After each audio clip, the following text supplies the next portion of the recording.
Bienvenidos a Academia Hoy, el podcast de la Asociación Causa Democrática Iberoamericana.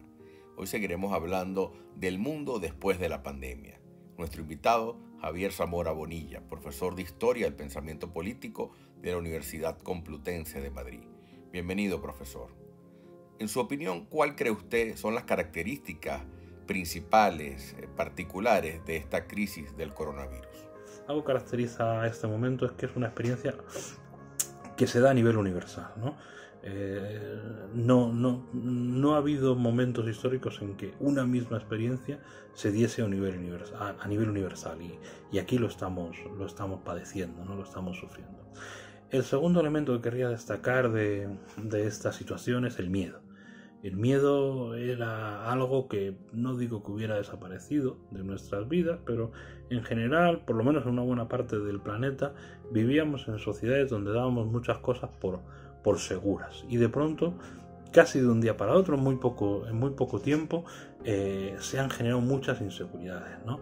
El miedo al perder el trabajo, el miedo a la enfermedad, sin duda, el miedo al sufrimiento que puede provocar la enfermedad, el miedo a la muerte, sin duda, es un miedo importante, el miedo a que uno tenga que cerrar su empresa, que tenga que despedir trabajadores, etcétera, etcétera. Lo que más caracteriza en el momento yo creo que es ese miedo a la muerte, ¿no? La muerte en cierta medida en gran parte de Occidente había, no digo desaparecido, pero se consideraba que era algo que sucedía cuando ya tus padres o los familiares eran mayores, ¿no?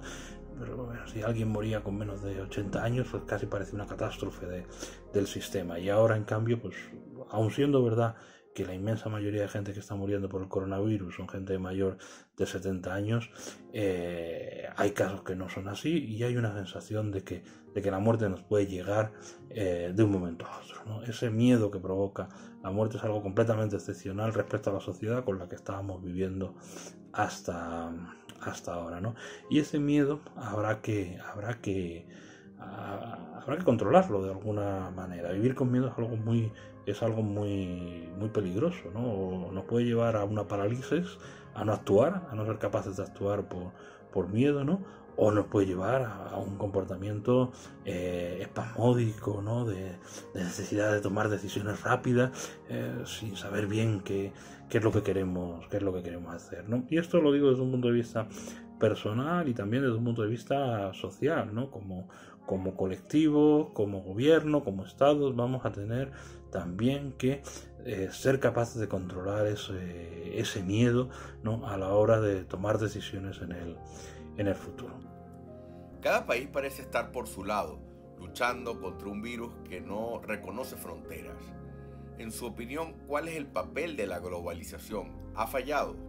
Se ha dado una respuesta muy nacional, muy nacionalista a la pandemia, cuando está claro que es una pandemia internacional, cuando los virus no entienden de frontera, cuando se necesitan grandes inversiones en ciencia para estudiar cómo hacer frente a estas pandemias, ¿no? O sea, frente a esas políticas nacionalizadoras que estamos viendo y que ya venían de atrás, creo que hace falta una gestión eficaz, eficiente de la globalización. La globalización, desde luego, tiene que cambiar en muchos de sus aspectos, pero no podemos renunciar a esa mundialización que dicen los franceses, ¿no? Que se había producido. Hay que corregir todos los grandes defectos de la mundialización, de la globalización, pero tenemos que ser capaces también de encontrar sus virtudes, ¿no? Ese intercambio intercultural, esa convivencia entre personas y pueblos, esa forma de afrontar problemas que son comunes, como el cambio climático, como el hambre en el mundo, etcétera, etcétera, y que tienen que hacerse frente desde instituciones globales y no desde políticas nacionales. ¿Qué enseñanza nos dejará esta crisis? La crisis esta sanitaria nos ha hecho tomar una conciencia de responsabilidad individual y de responsabilidad colectiva. Esa idea tan abandonada del bien común, tan clásica de la filosofía y que desde la posmodernidad pues había renunciado en cierta medida a ella, ¿no? No éramos capaces de ponernos de acuerdo en si existen unos intereses generales, un un bien común. Yo creo que la crisis nos ha hecho ver que efectivamente en las sociedades hay intereses generales, hay bien común, y que el comportamiento individual de cada uno de nosotros influye en esos intereses generales y en esos bien común para que se puedan cumplir. Yo creo que esta crisis nos va a enseñar a poner por delante algunos intereses generales, algún bien común, ¿no?, al que las sociedades sin duda van a tener que atender, y eso va a hacer que cambie también nuestro concepto de justicia social, porque la crisis afecta a todos y la muerte no es igual a todos, pero